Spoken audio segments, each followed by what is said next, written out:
talk about systems, we usually think of big ones: education, the government, the economy. But today, I want to talk about a system built entirely by nature: Yellowstone National Park. It's a wild, breathtaking web of life: rivers, forests, air, water, all connected in ways most people never see. Every creature has a role. Every sound has a meaning. Every action has a ripple. But about 100 years ago, we humans forgot that. In the 1920s, the U.S. Biological Survey, which later became the U.S. Fish and Wildlife Service, decided that wolves were dangerous. They were seen as villains, predators, threats to the cattle and deer. So the government ordered their removal. By 1926, every wolf in Yellowstone was gone. People celebrated. They thought they had made the park safer. But the system they faced began to fall apart. Without wolves, the elk population exploded. There were no predators to keep them in check. So the elk ate everything, especially the young willow and aspen trees that grew along the rivers. Without trees, birds lost their nest.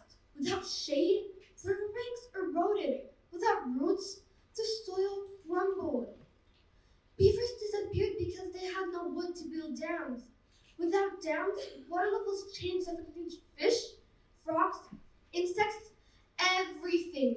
All because one piece, the wolf, was removed from the puzzle. What looked like a small decision became a massive chain reaction. Decades later, scientists realized the mistake. They brought the wolves back, 14 of them, to start. And the moment they returned, Yellowstone began to heal. The elk learned to move again, to stay alert, to migrate. Trees and shrubs grew back. Beavers came home. Changed course, literally reshaping the land. Even the songbirds returned. It's called a trophic cascade. When a presence or absence of a top predator sets off an effect throughout the ecosystem. Wolves didn't just change the number of animals, they changed the behavior of the whole park. The story of Yellowstone is not just about wolves, it's about systems. Change one part, even a small one, and everything else reacts. We humans sometimes forget that.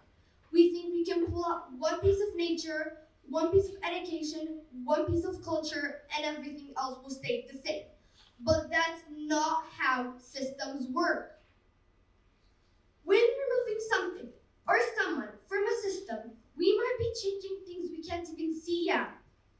The wolves of Yellowstone teach us that power doesn't always come from strength. Sometimes it comes from balance. They also remind us that fixing a mistake is not a sign of failure. It's a sign of wisdom. If nature can forgive and recover, maybe we can too. In our schools, in our families, in our worlds, when we respect the systems we're part of, when we protect every piece of the puzzle, we make the whole picture stronger. So next time, someone tells you a person can make a difference, tell them the story about Yellowstone, because one change, one species brought a whole entire world back to life. And maybe, just maybe, every one of us is a little bit like a wolf. Thank you.